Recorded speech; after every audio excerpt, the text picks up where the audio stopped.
Before we start this video हम आपको इस वीडियो के की पॉइंट्स बताएंगे। नंबर 1, हाइपरसोनिक मिसाइल क्या होते हैं, इनकी स्पीड कितनी होती है, किन कंट्रीज के पास ये वेपन मौजूद है, इस टेक्नोलॉजी को किस कंट्री ने डेवलप किया था सबसे पहले, एशिया में वो कौन सी कंट्रीज है जिनके पास हाइपरसोनिक मिसाइल मौजूद है, क्या ईरान के पास ये टेक्नोलॉजी है, एशियन कंट्रीज के पास ये वेपन्स होने की वजह से यूनाइटेड स्टेट्स को फ्यूचर में क्या खतरा हो सकता है, और ये हाइपरसोनिक मिसाइल किस तरह ग्लोबल सिक्योरिटी के लिए खतरा बन सकते हैं। These are the key points of our video. Stay with us.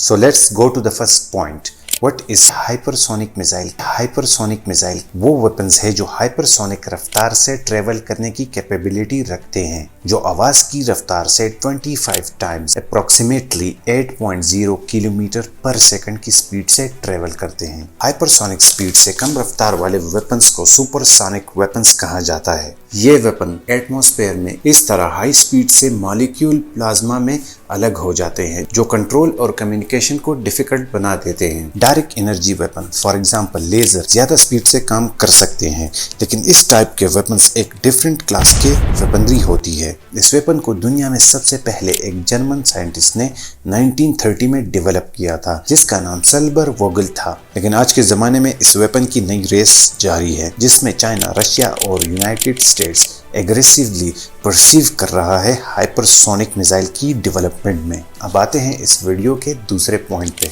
अब ये देखना है कि ये तेज तरीन वेपन किन किन मुल्कों के पास मौजूद है। यूनाइटेड स्टेट्स, रशिया और चाइना सब हाइपरसोनिक वेपन्स की डेवलपमेंट कर रहे हैं, लेकिन इनके अलावा दूसरी कंट्रीज इस रिसर्च को क्लेम करती हैं जो कि अभी तक वेरीफाइड नहीं है। यूनाइटेड स्टेट्स, चाइना और रशिया के बाद कुछ देश ऐसे भी है जो इस रिसर्च पर काम कर रहे हैं, जिनमें शामिल France, Australia, India, Germany, Japan भी इस हाइपरसोनिक की डेवलपमेंट कर रहे हैं। इनके अलावा ईरान, नॉर्थ कोरिया, इसराइल भी क्लेम करता है कि इनके पास हाइपरसोनिक वेपन्स मौजूद है। Third point of our video, सबसे पहले इस वेपन को किसने बनाया? 1930s में एक जर्मन साइंटिस्ट स्लेबर वोगल ने हाइपरसोनिक मिसाइल का पहला डिजाइन बनाया था। 2022 में यूक्रेन पर रशियन इन्वेजन में रशिया ने इस ऑपरेशनल वेपन्स को मैदान में उतारा और इन्हें वॉर में यूज किया। क्या ईरान के पास हाइपरसोनिक वेपन्स है?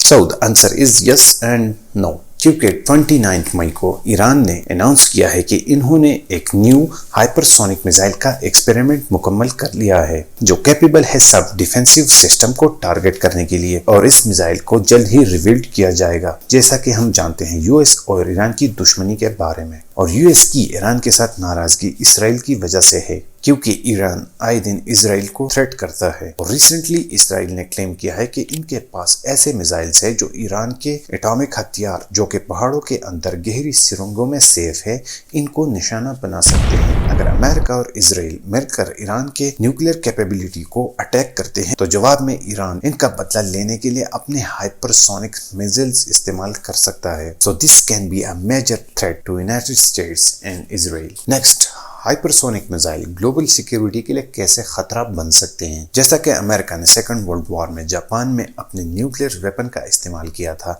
जिसकी वजह से हजारों लोगों की मौतें हुई थी और जापान के 2 शहर मिट्टी और धूल का ढेर बन गए थे। इस तरह दुनिया में कुछ ऐसी भी कंट्रीज है जो शायद फ्यूचर में हाइपरसोनिक मिसाइल को किसी दूसरे देश पर इस्तेमाल कर सकते हैं। फॉर एग्जाम्पल रशिया ने मार्च 18, 2022 को यूक्रेन के एक वेस्टर्न पार्ट में हाइपरसोनिक मिसाइल से एक आर्म डेपो पर अटैक किया था। That might sound scary, but इस अटैक में रशिया की तरफ से इस्तेमाल होने वाली टेक्नोलॉजी इतनी एडवांस नहीं थी। However, next generation hypersonic missiles जो रशिया, चाइना और यूनाइटेड स्टेट्स डेवलप कर रहा है वो इससे 100 टाइम्स खतरनाक हो सकते हैं। सो अगर हर कंट्री अपने दुश्मन के अगेंस्ट ये हथियार इस्तेमाल करना शुरू करे तो फ्यूचर में ये ग्लोबल सिक्योरिटी के लिए एक बड़ा थ्रेट बन सकती है। And that's the end of my video देखने के लिए बहुत बहुत शुक्रिया।